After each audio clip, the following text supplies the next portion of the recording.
আজকের এই কর্মশালায় আমাদের মাঝে বসে আছে। যে সেবা থেকে বঞ্চিত হয়েছিল আমাদের সেই প্রিয় নেতা ঢাকা মহানগর দক্ষিণ বিএনপির জ্যেষ্ঠ সদস্য প্রিয় নেতা ইঞ্জিনিয়ার ইশরাক হোসেন আমাদের মাঝে উপস্থিত আছেন। জাতীয়তাবাদী যুবদলের সাবেক সফল সভাপতি ঢাকা মহানগর দক্ষিণের এই বিএনপি নির্বাহী কমিটির অন্যতম সদস্য হামিদুর রহমান হামিদ আমাদের মাঝে উপস্থিত আছেন। এই এলাকার আপনাদের আরো প্রিয় নেতা নাসিরউদ্দিন আহমেদ পিন্টুর সহধর্মিণী নির্বাহী কমিটির অন্যতম সদস্য নাসিম আক্তার কল্পনা সহ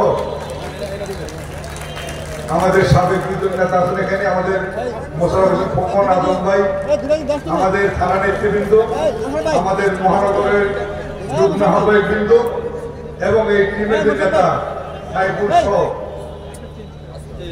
আমাদের ঢাকা মহানগরের সদস্যবৃন্দ।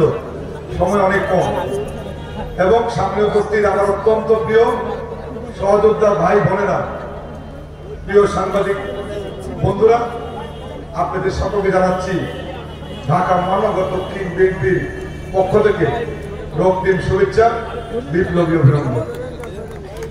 প্রিয় সহযোদ্ধা বন্ধুরা,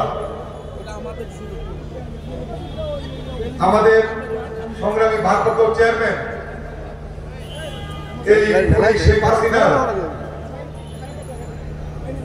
অবৈধ সরকারের দুঃশাসনে বিধ্বস্ত এই বাংলাদেশকে একটি সুন্দর বাংলাদেশ হিসাবে জনগণকে উপহার দেওয়ার জন্য, এই রাষ্ট্র কাঠামো মেরামতের জন্য তিনি সর্বপ্রথম 2022 সালে তিনি 27 দফা কর্মসূচি ঘোষণা করেন।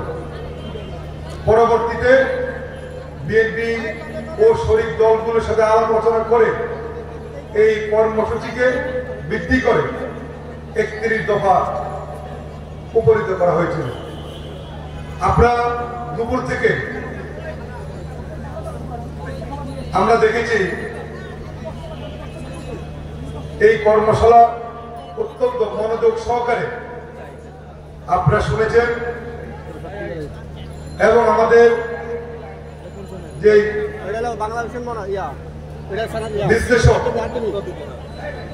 আমাদের ভারপ্রাপ্ত চেয়ারম্যান উপদেষ্টা মন্ডলীর অন্যতম সদস্য ডক্টর মাহাদি আমিন অনেক সুন্দর করে আপনাদেরকে ব্যাখ্যা করেছেন এবং আমাদের ইঞ্জিনিয়ার ইশরাক এই 31 দফা কর্মসূচি একটি করে আপনাদেরকে পড়ে শুনিয়েছেন। আপনারা ধৈর্য সহকারে শুনেছেন। আজকে এই কর্মশালা এটা যে করার উদ্দেশ্য সেটি হচ্ছে এই রূপরেখাগুলো, এই দফাগুলো আমরা নিজেরা শিখব এবং আমরা অন্যকে জানার জন্য, অন্যকে শেখার জন্য আমরা কাজ করব। আমরা শুধু এই কর্মশালা করে যদি ঘরে ফিরে যাই তাহলে কিন্তু মানুষরা কিন্তু শিখতে পারবে না। আমাদেরকে প্রত্যেকটি ঘরে ঘরে ওয়ার্ড পর্যায়ে এই ছোট ছোট আকারে এই কর্মশালা করে প্রত্যেকটি মানুষের ঘরে ঘরে এই কর্মশালা, এই যে আমাদের যে রাষ্ট্র মেরামতে যে দফাগুলো এগুলো আমাদের মানুষের ঘরে ঘরে পৌঁছে দিতে হবে। তাহলে আমাদের নেতা যে 31 দফা কর্মসূচি ঘোষণা করেছেন তাহলে ওনার এই দফাগুলো ঘোষণার সার্থকতা ফিরে আসবে। এখানে এই দফাগুলোতে এমন কিছু নেই যেটা মানুষের প্রয়োজনে রাষ্ট্র মেরামতের জন্য গুরুত্বপূর্ণ নয়, এমন কিছু নেই। প্রত্যেকটা দফা, প্রত্যেকটা বিষয় অত্যন্ত গুরুত্বপূর্ণ। এখানে ঐক্যের কথা বলা হয়েছে, অবাধ সুষ্ঠু নির্বাচনের কথা বলা হয়েছে, আইন সমাজ আইন থেকে শুরু করে রাষ্ট্র পরিচালনার নিচ থেকে উঁচু পর্যন্ত সমস্ত ক্ষমতার ভারসাম্যের কথা বলা হয়েছে। এখানে মানবাধিকার রক্ষার কথা বলা হয়েছে, নারীর ক্ষমতায়নের কথা বলা হয়েছে, সুন্দর আবাসন প্রতিষ্ঠার মাধ্যমে নগরবাসীকে যত সুস্থ সুন্দর পরিবেশ, দূষণমুক্ত পরিবেশ